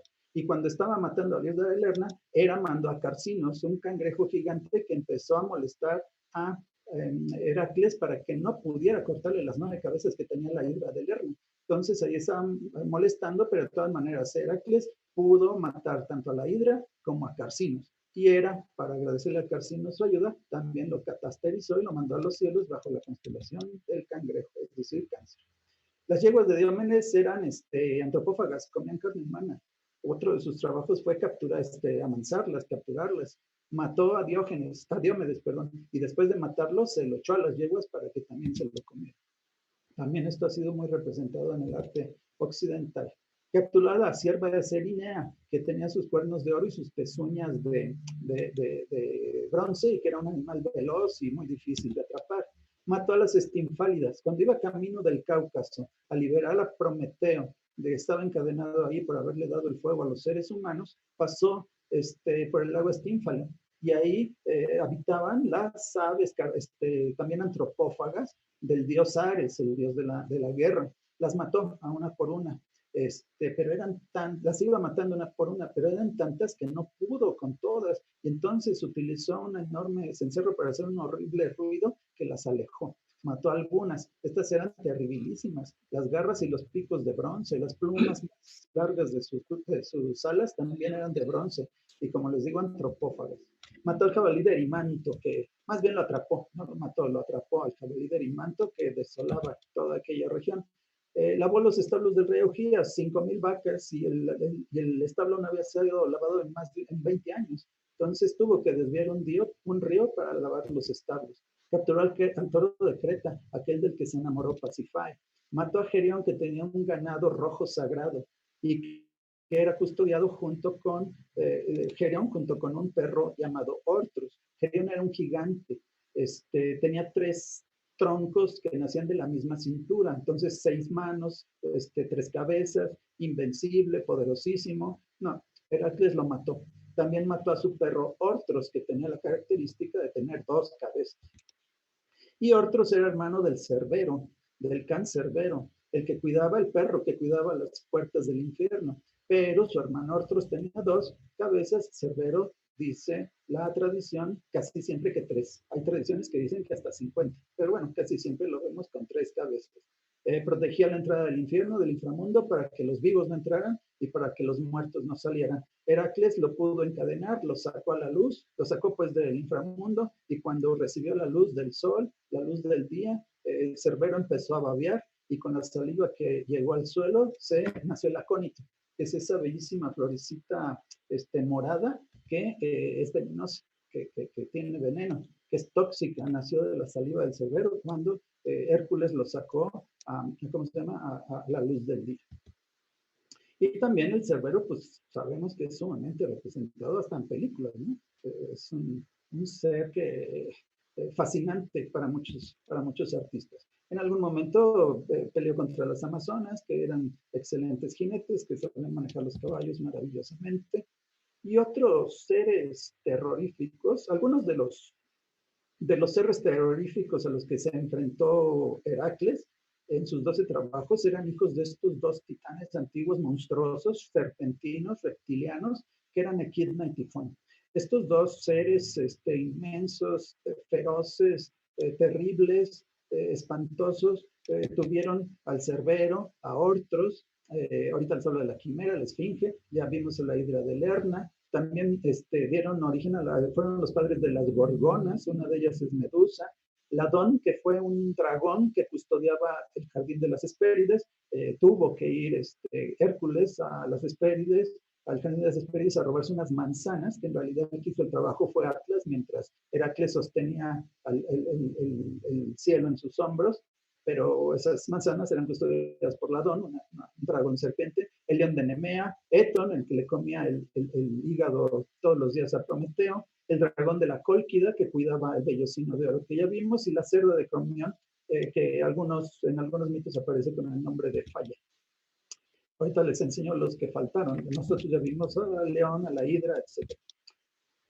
Uno de los hijos de Tifón y Equidna era la esfinge. El cuerpo de león, torso de mujer, alas de águila, vivía en un barranco. Todos los que pasaban por ahí les ponía una adivinanza, y como no se la adivinaban, se los comía, los mataba y se los comía. Hasta que llegó Edipo, y entonces la esfinge le preguntó: oye, ¿cuál es el animal que en la mañana camina con 2 patas, con 4 patas, a mediodía en 2 y en la tarde en 3? Y entonces Edipo le contestó, el ser humano, el hombre, que en la mañana, en el albor de su existencia, gata en 4 patas. En su plenitud, en su media vida, camina en 2. Cuando es anciano, se tiene que apoyar en el bastón, camina 3. En el ocaso de su existencia, de su vida. Como le adivinó la adivinanza, la esfinge se frustró, se lanzó al precipicio y se mató. Las gorgonas eran 3, Estena, Euríale y Medusa. Estena y Euríale eran monstruosas, Medusa era preciosa. Estena y Euríale eran inmortales, Medusa era mortal. Estena y Euríale eran también serpentinas, tenían colmillos de jabalí, garras de bronce, alas también de bronce, eran una cosa espantosa, simplemente verlas era espantoso. Eran terroríficas, malvadas, inmisericordias, no había forma ninguna de que ellas tuvieran ningún tipo de piedad. Su sangre era venenosa, pero si se sacaba del lado izquierdo, mataba. Si se sacaba del lado derecho, de alguna de ellas, curaba. Total que unos monstruos que vivían en el extremo del occidente, donde nadie podía llegar, en el más lejano extremo del occidente. Pero Medusa era diferente. Medusa era preciosísima. Medusa era, aunque mortal, una mujer verdaderamente hermosa. Y una de las cosas que más hermosas tenía era su cabello. Envidia de las mismas diosas. Se hizo sacerdotisa de Atenea. Y un día, sirviendo en el templo, la encontró Poseidón, el cual, enamorado de ella por su enorme belleza, la requirió, pues le habló de amores, y esta Medusa le dijo que para nada, que ella era sacerdotisa de Atenea y por lo tanto siempre iba a permanecer virgen. No le hizo caso Poseidón, literalmente la violó en el templo. Y Atenea, siempre me ha parecido muy extraño que Atenea, bueno, siempre tenía problemas con Poseidón, Atenea siempre estaban de pleito, pero en lugar de enfrentarse al dios, Atenea castigó a la pobre Medusa y entonces la convirtió en un ser terrorífico. De su belleza no quedó nada, de su bellísimo cabello se convirtió todo en malignas, en ponzoñosas serpientes vivas que formaban su cabellera. Total que terrible destino tuvo esta sacerdotisa tan bella ¿cómo se llama? De Atenea. Ya conocen ustedes la leyenda. Llegó Perseo, pudo, gracias a los consejos de la misma Atenea, vencer a la Medusa, que como sus hermanas no era nada fácil de matar, porque todo el que le veía los ojos, a las 3, a Estena, Euríale y a Medusa, se convertía en piedra, y pudo cortarle la cabeza y vencer. Del cuello cortado de Medusa, una vez que Perseo le corta la cabeza, de esa sangre negra, espesa, maligna, nace el bellísimo Pegaso y su hermano Crisaor, que era una especie de gigante, del cuello cortado de la sangre de Medusa. Entonces, de alguna forma, Pegaso es hijo de Poseidón también. Cuando Poseidón la violó, quedó gestante y por eso nació Pegaso y su hermano Crisaor. Entonces, Arión, que ya habíamos hablado de él, ese caballo sabio que nació de la relación de Poseidón y Demeter convertidos en caballo, y Pegaso son hermanos. Los dos son hijos de Poseidón. El monte Licón era inmensamente orgulloso y nació y creció y creció y creció y creció más hasta que quería llegar al cielo y seguía creciendo. Entonces Poseidón le pidió a su hijo Pegaso que detuviera el crecimiento de Licón, si no iba a llegar literalmente a los cielos. Y entonces Pegaso se subió hasta arriba de ese monte, ese es el que estamos viendo, ese es el verdadero monte Licón. No puse cualquier monte, lo puse al Licón. Se subió volando Pegaso y le dio una fuerte patada y fue como la única forma en la que dejó de crecer el famoso monte Licón. Después bajó a su base y allí dio otra patada. Y entonces nació una fuente, un manantial, y en ese lugar es donde vivían las musas. A esa fuente, a ese manantial todavía se le conoce como Hipocrene, que significa la fuente del caballo. Y las musas, como habían recibido este manantial, siempre amaron enormemente a Pegaso. Le estuvieron eternamente agradecidas y lo amaron y lo consintieron todo el tiempo. Había unas hermanas que les decían a todas las Piérides, y las Piérides se sentían muy artistas, y entonces ellas decían que eran mejores que las musas, que son pues, las diosas de todas las artes y de la dramaturgia, el canto y la música y la danza y la geometría y todas esas cosas, ¿no? Y entonces las musas dijeron, bueno, pues vamos a hacer un reto a ver quiénes hacen mejor todas estas artes. Bueno, ese es el cuento largo, se enfrentaron en el canto y ahí simplemente ya perdieron las pieles. Jamás pudieron comparar sus voces con las bellísimas voces de las musas. Así que en castigo las musas las convirtieron en urracas. Por eso existen las urracas y por eso cantan, bueno, entre comillas, feo las urracas, porque son las piérides que se atrevieron a retar a las musas. Otro hijo de Tifón y Equidna era Quimera. De su cuerpo de león brotaba otra cabeza de cabra y de su cola acababa en cabeza de serpiente. De las 3 bocas vomitaba fuego. Se supone que era la originadora de las erupciones volcánicas. Belerofonte, gracias a unas bridas que le dio Atenea, pudo amansar a Pegaso, se subió en él y pudo vencer a la Quimera. Era muy difícil vencerla. Entonces él se inventó una lanza de plomo, la cual le encajó gracias a la agilidad y a la ayuda de Pegaso, a la velocidad de Pegaso, pudo encajarla en lo más profundo del hocico de una de las bocas de la Quimera. El plomo con el ardor de allá adentro, recuerden que ellas vomitaban, que la Quimera vomitaba por las 3 bocas fuego, con el calor, con el fuego de allá adentro, el plomo se derritió, le abrazó las entrañas a la Quimera y así fue como Belerofonte, gracias a Pegaso, pudo vencer a este terrible monstruo constituido por diferentes animales. La cerda de Cromión, que era otra hija de los de Equidna y de Tifón, fue la que parió al jabalí de Erimanto, al cual atrapó, como ya dijimos, Heracles, y el que atrapó al jabalí de Calidón. El jabalí de Calidón fue muerto por una flecha de Atalanta, bueno, más bien Atalanta la flechó y Meleagro lo remató. Entonces, en realidad, el que verdaderamente lo mató fue Meleagro. Después le quitó su piel y se la regaló a Atalanta. Sus tíos le reclamaron, ellos querían la piel para ellos, y entonces Meleagro, en un momento de furor, los mató a todos. Después el mismo Meleagro murió y sus hermanas fueron convertidas en gallinas de Guinea. Por eso ellas pertenecen, son de nombre científico de estos animales, conlleva la palabra Meleagris, que viene de Meleagro, porque fueron hermanas de Meleagro estas aves. Tifón, les digo, el esposo de Equidna era terrorífico, era un gigante, pero verdaderamente inmenso, de cuyos brazos y piernas brotaban serpientes. Un día atacó el Olimpo, se atrevió a atacar la morada de los dioses, el Olimpo, y como era inmensamente poderoso y feroz, los dioses salieron huyendo tomando la forma de distintos animales que después se hicieron emblemáticos también de cada uno de sus dioses. Zeus huyó en forma de carnero, su esposa Hera se convirtió en una vaca blanca, Ares en un oso, Afrodita en pez, Hermes huyó en forma de ibis, del Olimpo salió huyendo Apolo en forma de cuervo, Dioniso en forma de chivo, que de chiquito él también se había convertido en un chivo, Artemisa en forma de gato. Entonces Atenea, la diosa de la guerra justa, le dijo a su padre que era un cobarde, que cómo dejaba que Tifón se apoderara tan fácilmente del Olimpo. Y entonces Zeus volvió a tomar su forma gloriosa, peleó contra Tifón y lo mandó a un agujero terrible allí en la isla de Sicilia, y Tifón desde entonces todavía quiere salir. Cuando el Etna, que es este volcán de Sicilia, hace erupción, es que Tifón quiere salir de ese profundo agujero al que lo mandó Zeus cuando Tifón intentó conquistar el Olimpo. El dios Febo, Helios, tenía 4 caballos indómitos. En las noches bebían mucha ambrosía, así que en las mañanas estaban sobrados, inmensamente fuertes, luminosos, sus crines eran de fuego, respiraban fuego, más bien exhalaban fuego. Unos caballos, pues ya se imaginarán, los conductores del carro del sol. Pirois, que era el fogoso, Eo, que es de la aurora, Etón, ardiente, Flegonte, el llameante eran sus nombres.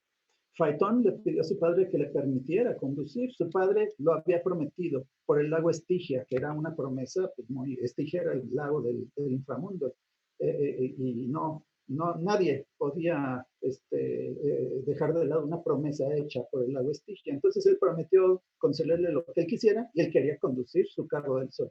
Le dio muchos consejos, que se fuera por en medio de la bóveda celeste, que sus caballos eran muy briosos, que nadie podía, que mejor cambiara de opinión.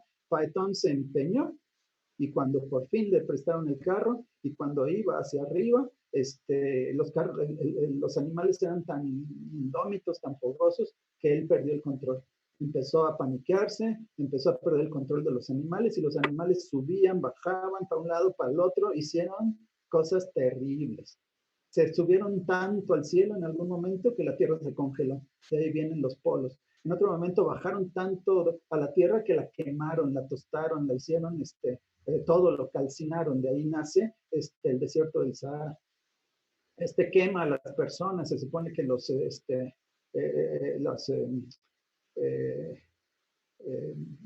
personas de África eran oscuras porque las quemó el carro del sol, que bajó mucho, descontrolado, por todo esto. Después, para evitar la catástrofe, Zeus tuvo que mandar un rayo para que matara a Faetón y que pudiera volver a capturar sus caballos helios, los pudiera volver a uncir y que todo volviera al orden, porque esto era un caos causado por esta deseo de Faetón de conducir el carro de su padre Febo, el carro del sol. Otros seres monstruosos eran las sirenas que vivían en la isla de Antemoesa. Esta tuvo oportunidad de verlas Odiseo en su viaje al pasar por esa isla y decían que las sirenas, que no son originalmente mujeres pez, sino más bien, como pueden ver, mujeres ave, así era como las imaginaban los griegos, y que además también eran antropófagas, tenían voces bellísimas que extasiaban a los que las oyeran y entonces ellas los devoraban.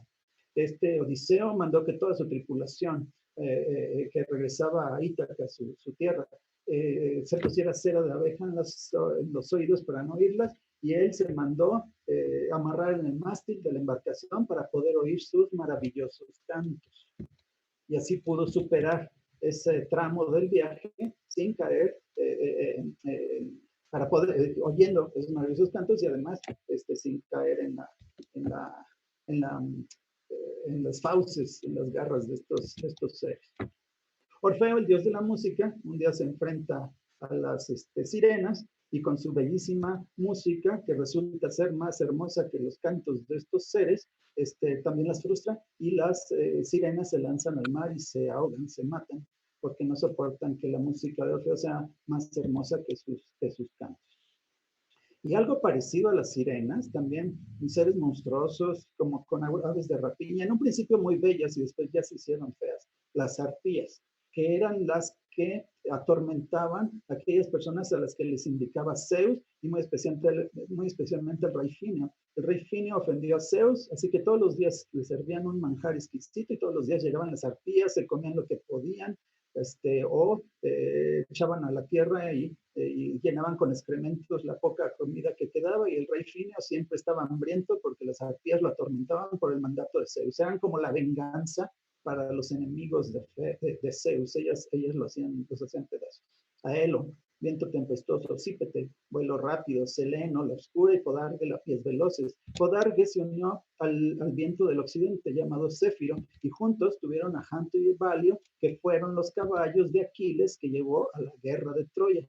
Cuando Héctor, príncipe de Troya, mató al amante de Aquiles, Patroclo, Aquiles y que se había robado su armadura, su escudo, sus armas y sus caballos para irse a enfrentar a los troyanos, y que ellos creyeron que era Aquiles, vestido con su armadura, con su carro, con sus caballos, etc. Entonces Aquiles le reclamó al caballo Janto: oye, pues ¿por qué permitieron que mataran a Patroclo? Y Janto le contestó como los humanos, con voz humana: Apolo y el destino causaron su muerte.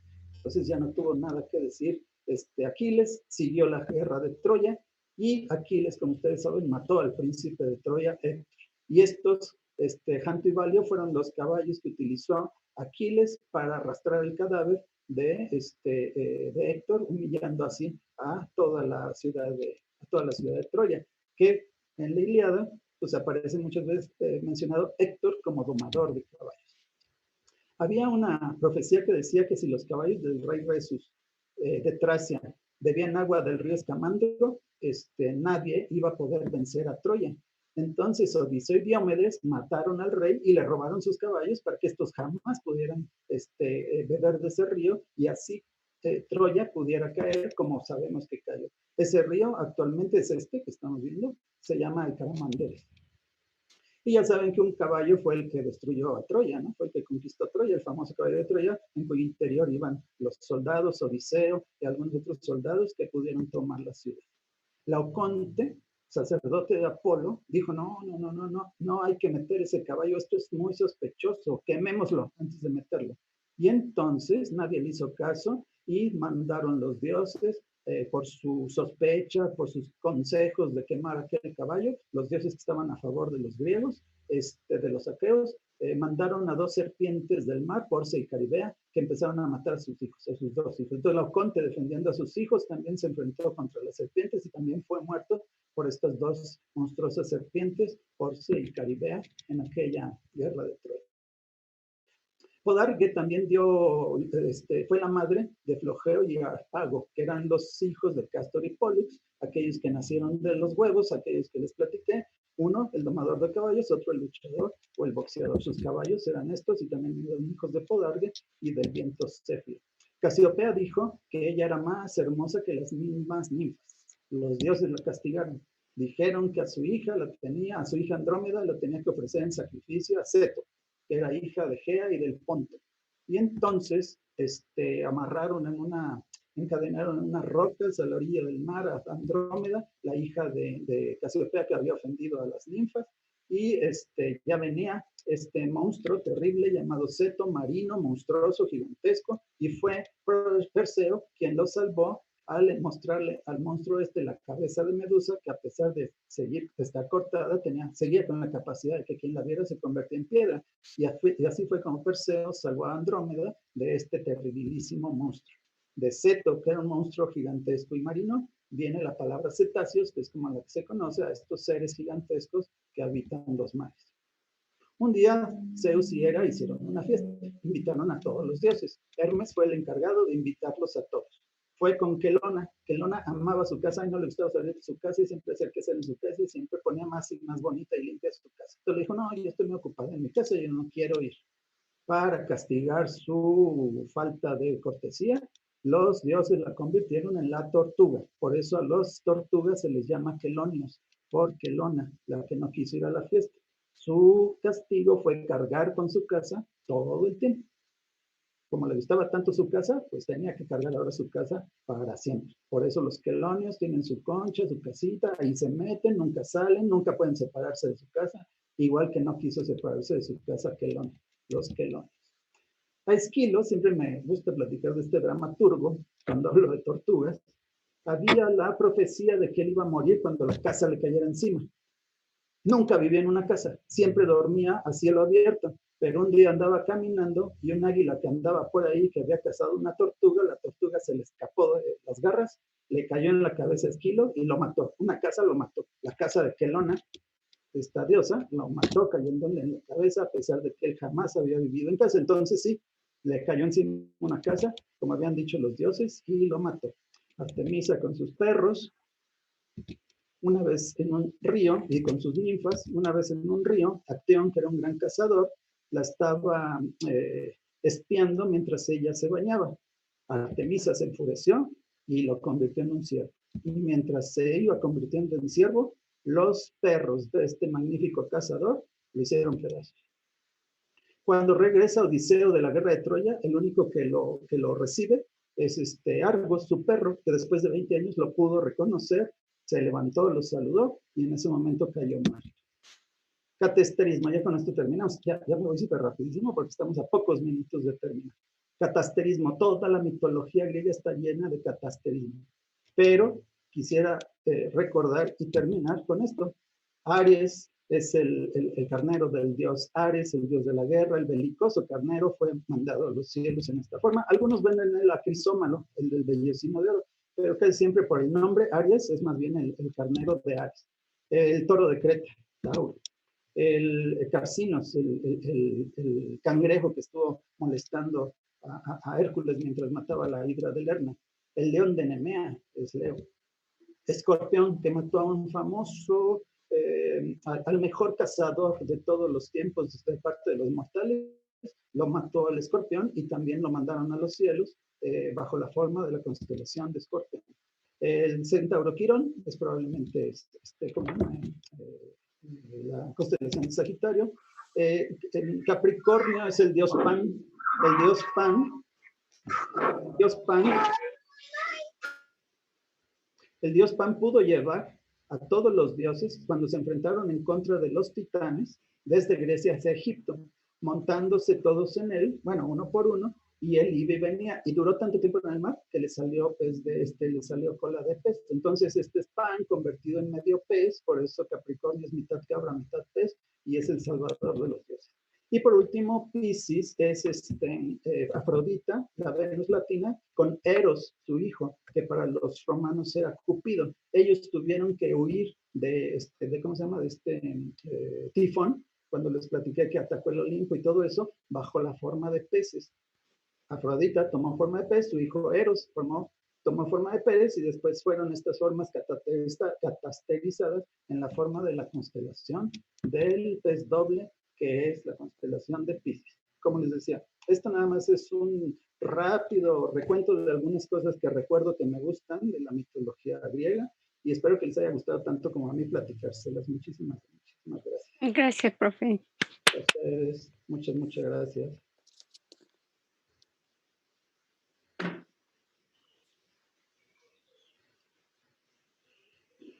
Bueno, pues agradecemos mucho al doctor Luis Fernando de Juan Guzmán, a nombre de la Facultad de Medicina Veterinaria y Zootecnia, y también a nombre de la Secretaría de Educación Continua y Tecnología. Agradecemos que el doctor haya presentado esta excelente conferencia, y que haya sido del agrado de todos ustedes. Muchas gracias a ustedes, muchas gracias a Educación Continua, muchas gracias a todos. Bueno, gracias al doctor Luis Fernando. Antes de retirarnos, estamos invitándolos también a la siguiente conferencia, que será el día 2 de junio, de las 5 a las 6 de la tarde, sobre abordaje diagnóstico integral de la boca y dientes de perros y gatos. Esta conferencia también está programada por Zoom. Quienes no tengan espacio para ingresar por Zoom, también vamos a poner el link en el Face para que puedan ingresar por medio de una liga que los direccione a YouTube. Por el momento sería todo, y pues muchas gracias. Gracias. Muchas gracias. Gracias, doctora. Muchas gracias. Muchas gracias. Gracias, hasta luego. Gracias. Doctora, doctor. ¿Se puede prestar un espacio como de conversación o de preguntas y respuestas, o estamos ya sobre tiempo? No, ya no. Estamos en sobretiempo. Buenas tardes, y vamos a terminar la conferencia. Gracias a todos y buenas tardes. Gracias. Doctor, muchas gracias. Gracias.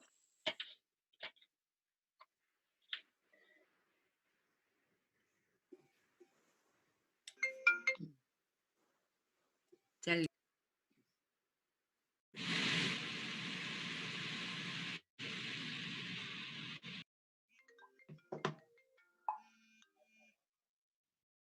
Bueno. Muchas gracias, doctor. Saludos de Chihuahua. Por eso soy Piscis. Qué bárbaro.